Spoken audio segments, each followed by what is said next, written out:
Hello everyone! I hope you're ready for another adventure, because today, Wayne reads Dinosaur Mysteries. Always remember that as we go through these amazing stories and read these outstanding adventures, all you have to do is press the CC button in your YouTube link to be able to follow along with the words. Now I believe that Madam Owl will be perfect to join us for today's adventure. Now that Madam Owl is here, let's jump in. Dinosaur Mysteries, the mysterious disappearance. What happened to the dinosaurs? Why did the duckbills and the great horned heads, the terrible teeth all disappear from the earth around 65 million years ago? For a long time, this seemed to be a mystery without clues, so people tried to guess. Some said the dinosaurs were drowned in Noah's flood because there wasn't room for them on the ark. One person wondered if hordes of insects suddenly swarmed the earth the way grasshoppers and locusts do today. Could they have devoured so much leafy food that the dinosaurs starved? Or maybe egg-eating dinosaurs gobbled up so many dinosaurs that finally none of them were left to hatch. At that time, rat-like animals had lived almost everywhere. Perhaps they like eggs, the way weasels do today. There was one trouble with these ideas. Dinosaurs were not the only animals that vanished at the same time. Something killed big relatives of the dinosaurs that lived in the seas. Many kinds of fish and shellfish and certain tiny sea creatures died out as well. So did many kinds of land animals, though not all of them. A very special disaster must have happened to the whole earth. What sort of calamity could affect animals all around the world? Suppose the weather everywhere turned cold.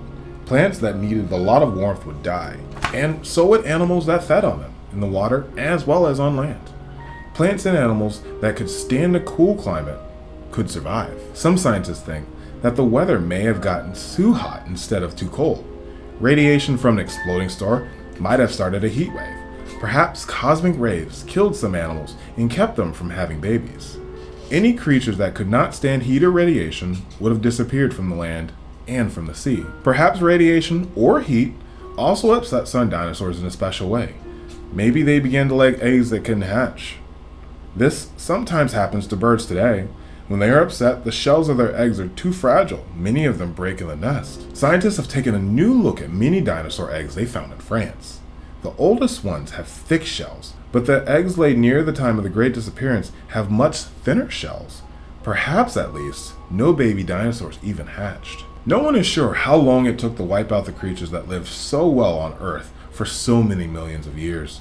Toward the end, the ceratopsians and some meat-eaters were the only kinds of dinosaurs left. Perhaps some of them survived for quite a while, or they may all have been gone in a few years, even a few months. When it was all over, the earth must have been very quiet.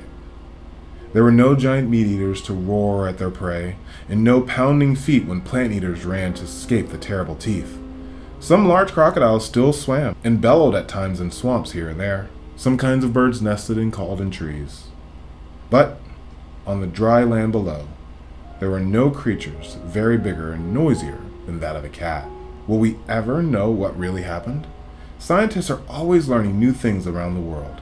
Perhaps they will solve this greatest dinosaur mystery someday. That was an amazing story. What did you think, Madam Owl? I learned a lot too. We'll see you on the next adventure, okay? And we'll see you in the next adventure here with Wayne Reads. Thank you for joining us, and we can't wait to see you again. Bye-bye.